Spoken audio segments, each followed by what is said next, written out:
একজন ব্যক্তির জন্ম বিষয়ে 4টি তথ্য জানা লাগে। কয়টি তথ্য? যে কোনো মানুষের জন্ম সাল প্রথম হলো, দ্বিতীয় হলো জন্ম মাস, তৃতীয় হলো জন্ম তারিখ, আর 4 নম্বর হলো জন্ম বার। কটা জিনিস জানা লাগে একজন ব্যক্তির? 4টি, প্রত্যেকের, আমার আপনার সবার। আপনি খেয়াল করেন, আমরা জন্ম সাল জানি, এরপরে জন্ম মাস, জন্ম তারিখ, আর হলো কি জন্ম বার। এই 4টির মধ্যে রাসূলুল্লাহ সাল্লাল্লাহু আলাইহি ওয়াসাল্লামের বিষয়ে 2টি তথ্য সহিহ হাদিসে জানা যায়। কয়টি তথ্য? একটি হচ্ছে জন্ম সাল। রাসূলুল্লাহ সাল্লাল্লাহু আলাইহি ওয়াসাল্লাম জন্মগ্রহণ করেছেন আমুল ফিল, হস্তি বর্ষে।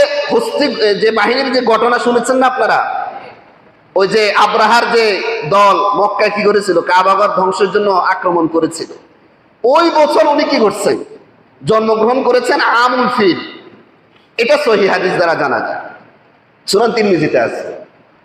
আরেকটি বিষয় সহিহ হাদিস দ্বারা জানা যায়, সেটি হচ্ছে ওনার জন্ম বার। কোন বারে জন্মগ্রহণ করেছেন? সোমবারে। কি বারে? এই কথাটা উনি নিজেই বলেছেন হাদিসে, বিভিন্ন হাদিসে এসেছে।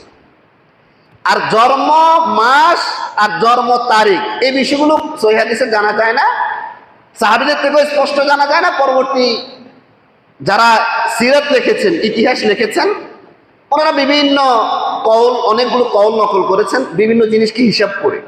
কেউ বলেছেন উনি জন্মগ্রহণ করেছেন মুহররম মাসে, কেউ বলেছেন সফরে, কেউ রবিউল আউয়াল, কেউ রমজান, বিভিন্ন মাস বলেছেন।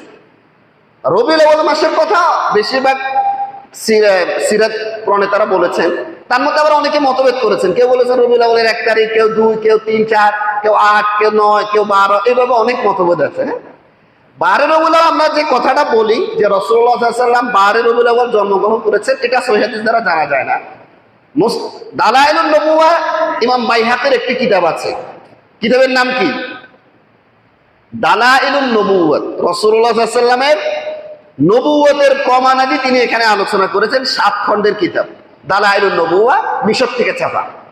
ওই কিতাবে একটি হাদিস এসেছে যে উনি রবিউল আউয়ালের 12 তারিখে জন্মগ্রহণ করেছেন। সনদ অত সহিহ না, নির্ভরযোগ্য না। বাকি সারা বিশ্বে এটাকে প্রসিদ্ধ হিসেবে গ্রহণ করা হয়েছে। রাসূলুল্লাহ সাল্লাল্লাহু আলাইহি ওয়াসাল্লাম যে সোমবারে জন্মগ্রহণ করেছেন, এই বিষয়ে সহিহ হাদিস, এটা সহিহ হাদিস দ্বারা প্রমাণিত।